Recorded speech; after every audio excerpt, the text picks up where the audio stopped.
बिस्मिल्लाहिर्रहमानिर्रहीम, अस्सलाम वालेकुम। आप देख रहे हैं चौथा सुतून, मैं हूं जवाद फैज़ी। नाज़रीन, बड़ा हंगामा बरपा हुआ कि मोटरवे पे हादसा हो गया, एक खातून के साथ ज़्यादती हो गई और पुलिस के मामलात सामने आए कि मोटरवे पुलिस का भी उसमें कोई अमल दखल नहीं बनता जी, अभी तक उनको वो इजाज़त ही नहीं है। फिर ये भी हुआ कि CCPO लाहौर की बातें हुई कि मुस्लिम लीग नून चाहती है कि वो बदल जाए, उनके ख़िलाफ़ कोई साजिश है, जितने मुँह उतनी बातें। लेकिन अगर ये वाक़या हुआ है जो कि हुआ है तो फिर उसका सद्देबाब कैसे होगा? मुजरिम कहाँ पे है? वो आबिद मलिक किधर चला गया? ज़मीन खा गई, आसमान खा गया, निगल गया, हड़प कर गया? और किधर हैं हमारी मुस्तैद वो फोर्सेस, वो इदारे जो ऐसे लोगों को ढूंढ निकालते हैं? और फिर बात हुई सरेआम फांसियों की, हुकूमती वज़रा ने भी सरेआम फांसियों की बात की, हुकूमती ज़ुमा ने भी बात की, अपोजिशन ने भी बात की। हाँ, पीपल्स पार्टी अपने असूली मौक़िफ़ पे थी कि सरेआम फांसियाँ नहीं होनी चाहिए। ज़ियाउल हक़ के दौर में ऐसा हुआ तो खातिर खा नताइज नहीं आए, बल्कि चोरियां ज़्यादा बढ़ गईं, ज़्यादती के वाक़यात ज़्यादा बढ़ गए। लेकिन जब ये बातें सरेआम की जा रही थी, सरेआम फांसियां दी जाएं, वज़ीर आज़म ने यह भी कह दिया कि ऐसे लोगों को नामर्द कर देना चाहिए और केमिकल इस्तेमाल होंगे या सर्जरी होगी, ऐसे लोगों को वो चीज़ उनकी ख़त्म हो जानी चाहिए जिसके बायस वो ऐसी शैतानत का वार करते हैं, ऐसी बेहूदगी करते हैं, ऐसा कभी जुर्म करते हैं। ये सारी बातें हमने सुनी, हमने देखा। इलेक्ट्रॉनिक मीडिया पे एक ही बात चल रही थी, मोटरवे पे ये जो वाक़या हुआ है। फिर यहाँ हमने देखा इस्लामाबाद हो, लाहौर हो, कराची हो, पेशावर हो, कोयटा हो, मेरा जिस्म मेरी मर्ज़ी वाले भी आ गए कि ऐसे वाक़यात नहीं होने चाहिए। ये सारा कुछ हमने देखा। मजहबी जमातें भी मैदान में उतरी कि ऐसी फिस्तायत, ऐसे अजाबनाक, ऐसे खौफनाक वाक़यात नहीं होने चाहिए। और ख़ास तौर पे रियासत मदीना में तो बिल्कुल सज़ाएँ बनती हैं और बरसरेआम बनती हैं और फौरी इंसाफ की मुतहम्मल ये चीज़ें हैं, लेकिन हमें ये देखने को नहीं मिला। फिर उसके बाद सोशल मीडिया पे नकल कुफ्र नबाशित के तहत अगर मुबैना तौर पे ये भी बात कही गई कि मरीम नवाज साहिबा इसके पीछे हैं, वो खातून फ्रांस जा चुकी है और वहाँ पे FATF के हवाले से जो इजलास होना है उसके अंदर ये पाकिस्तान की बदनामी होगी, उसके अंदर वो फ्रांस की औरत वहाँ एहतजाज करेगी और पाकिस्तान पे पाबंदियाँ लगाने की कोई खुदा न खास्ता साजिश है। अगर ऐसा है जो कि सोशल मीडिया पे चल रहा है, ये बात भी वाज़े हो जानी चाहिए कि सोशल मीडिया पे हमारे मुअज़्ज़ज़ इदारों के बारे में अगर बात नहीं हो सकती, अगर हुकूमती ज़ुमा के हवाले से बात नहीं हो सकती, तो किसी के हवाले से भी झूठी बात नहीं होनी चाहिए। खा वो नवाज शरीफ हो, खा वो जनाब जरदारी हो, खा बिलावल भुट्टो हो, खा मरियम नवाज हो, खा मौलाना फजल रहमान हो, सिराजुल हक हो, आफ्ताब शेरपाओ हो या असफंदियार वली हो या अख्तर मैंगल हो, जितने भी लोग हैं, किसी के हवाले से बेपरकी नहीं उड़नी चाहिए। सोशल मीडिया पे अगर पाबंदियां सिर्फ बाज़ इदारों के हवाले से हैं, वो भी नहीं, हर एक के हवाले से होनी चाहिए। मेरे ऊपर भी कीचड़ नहीं उछाला जाना चाहिए, मुझे भी ये जुर्रत नहीं होनी चाहिए मैं किसी पे कीचड़ उछालूं, किसी की पगड़ी उछालूं, किसी को दागदार करने की कोशिश करूं।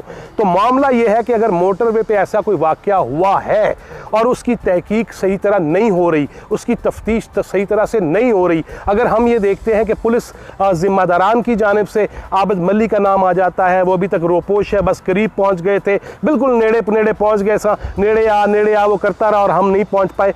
ये क्यों कर है? हमारा तफ्तीशी निज़ाम क्या उसमें तब्दीलियों की ज़रूरत है? मज़ीद कवानीन सख्त होने चाहिए? या असल इशू अमल दरामद का है कि जब कोई चीज़ सामने आ जाए, जब सबूत सामने आ जाए, जब DNA टेस्ट मुस्बत हो जाए, तो उसके बाद क्या करार वाकई सज़ा फौरी तौर पे देनी चाहिए या नहीं देनी चाहिए? ऑफ कोर्स देनी चाहिए। और ऐसा कोई भी मामला हो, बात यही है कि अगर सोशल मीडिया पे ये चीज़ें चल रही हैं कि मरियम नवाज शरीफ वो इस कहानी के पीछे हैं और उनके कहने पे फ्रांस की औरत का मामला सामने आता है, वो फ्रांस अगर जा चुकी हैं तो हुकूमती ज़ुमा को ये बात बतानी चाहिए। फ़याज़ुल हसन चौहान साहब जो छोटी सी बात पे फटाफट अपने आप को कैमरे के सामने ले आते हैं, उस पर बात करनी चाहिए। CCPO साहब जिन पे इतनी ज़्यादा उंगलियां उठी हैं, उनको भी चाहिए, अगर वो ये कह सकते हैं कि रात के वक्त किसी खातून का जाने का तुक क्या था और पेट्रोल डलवा लेना चाहिए था, सफ़र करने की ज़रूरत क्या थी, और उस पर वो उन्हें बहन भी करार दे देते हैं,